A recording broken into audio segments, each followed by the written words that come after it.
Some among them were potentially dangerous. Most were loyal. But no one knew what would happen among this concentrated population if Japanese forces should try to invade our shores. Military authorities therefore determined that all of them, citizens and aliens alike, would have to move. This picture tells how the mass migration was accomplished. Evacuation. More than 100,000 men, women, and children, all of Japanese ancestry, removed from their homes in the Pacific Coast states to wartime communities established in out-of-the-way places. Their evacuation did not imply individual disloyalty, but was ordered to reduce a military hazard at a time when danger of invasion was great. Two-thirds of the evacuees are American citizens by right of birth. The rest are their Japanese-born parents and grandparents. They are not under suspicion. They are not prisoners. They are not internees. They are merely dislocated people, the unwounded casualties of war. The relocation centers are supervised by the War Relocation Authority, which assumed responsibility for the people after they had been evacuated and cared for temporarily by the Army. A relocation center, housing from 7,000 to 18,000 people, the entire community bounded by a wire fence and guarded by military police, symbols of the military nature of the evacuation. Each family, upon arrival at a relocation center, was assigned to a single-room compartment, about 20 by 25 feet. Barren, unattractive. A stove, a light bulb, cots, mattresses, and blankets. Those were the things provided by the government. In 1942, the United States government forcibly relocated over 112,000 Japanese nationals and Japanese Americans to remote housing facilities called war relocation camps for the purpose of detainment, re-education, and forced labor. Of those interned, 62% were United States citizens. President Franklin Roosevelt authorized the internment with Executive Order 9066, allowing military commanders to designate military areas as exclusion zones. This power was then used to declare the entire Pacific coast as an exclusion zone, forbidding people of Japanese descent to live within these areas, unless, of course, they were held in war relocation camps. In 1944, the Supreme Court upheld the constitutionality of these exclusion zones, and in 1945, after 2.5 long years of imprisonment, the interns were finally released. The United States government issued no formal apologies, but did present each former inmate with exactly $25 in cash and a train ticket home, if they were lucky enough to still have one. 43 years later, in 1988, President Ronald Reagan would sign a bill that formally apologized for the internment of Japanese Americans on behalf of the United States government, and finally granted reparations to survivors. The language of the bill stated that government actions of the 1940s internments were based upon 3 criteria: racial prejudice, wartime hysteria, and a failure of political leadership. So what is most important in this bill has less to do with property than with honor. For here we admit a wrong. Here we reaffirm our commitment as a nation to equal justice under the law. In 2001, following the attacks of September the 11th, our government again went into open roundup mode, detaining and imprisoning thousands of United States citizens, again seemingly based upon the same 3 criteria used to intern Japanese Americans: race prejudice, war hysteria, and a failure of political leadership. Let there be no argument. The United States government has put its own citizens in detention centers. The justifications for doing so range from personal prejudices based upon political and religious grounds to wartime frenzies and fears of future terrorist attacks. In a time of great crisis, the impossible becomes possible. Is it possible that internment camps are being built in the United States today? Is it possible that history will repeat itself?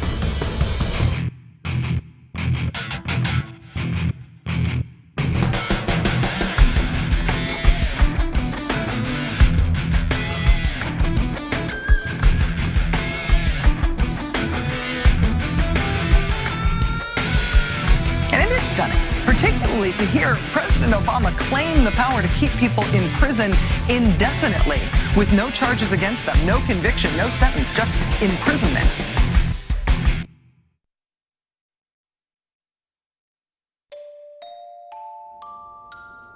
Well, we used internment camps here in the United States during World War II, and we interned Japanese Americans, or Americans, I should say, to be more correct, Americans of Japanese descent.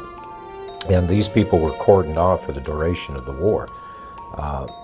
Background checks could have been done. They could have been released or cleared out of those facilities. But it was thought best, because there was so much animosity toward the Japanese for the attack on Pearl Harbor and subsequent deaths of U.S. soldiers, that these people just be kept out of sight in one of their detention facilities. On April 1st, 1979, by Presidential Executive Order 12127, the Federal Emergency Management Agency was created for the purpose of coordinating the response to disasters that have occurred in the United States and that overwhelm the resources of local and state authorities.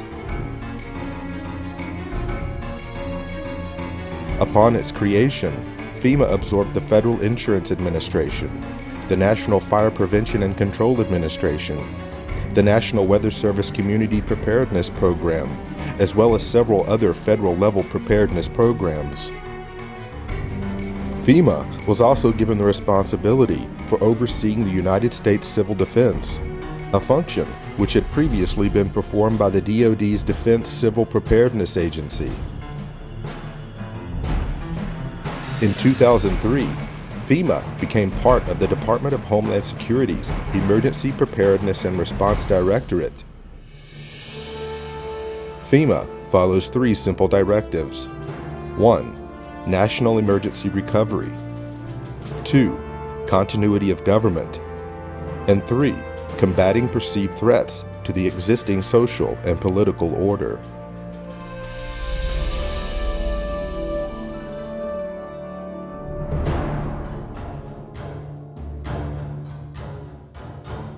FEMA's implicit objective to provide aid to victims of disasters changed under the leadership of President George W. Bush.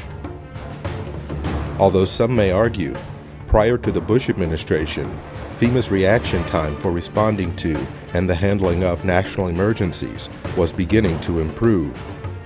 But in 2003, President Bush would shift the focus of responding to emergencies in America by placing FEMA under the umbrella of the Department of Homeland Security, whose stated objective was and still is to protect our nation from dangerous people. Did the Bush administration's war on terror mentality take priority over the government's emergency response to provide aid to victims during a national disaster? We're fighting evil. And I remember my first words to him were, Mr. President, my estimate is that 90% of the population of New Orleans has now been displaced. 90%? Yes, sir, I believe it is that bad. That's how bad it is.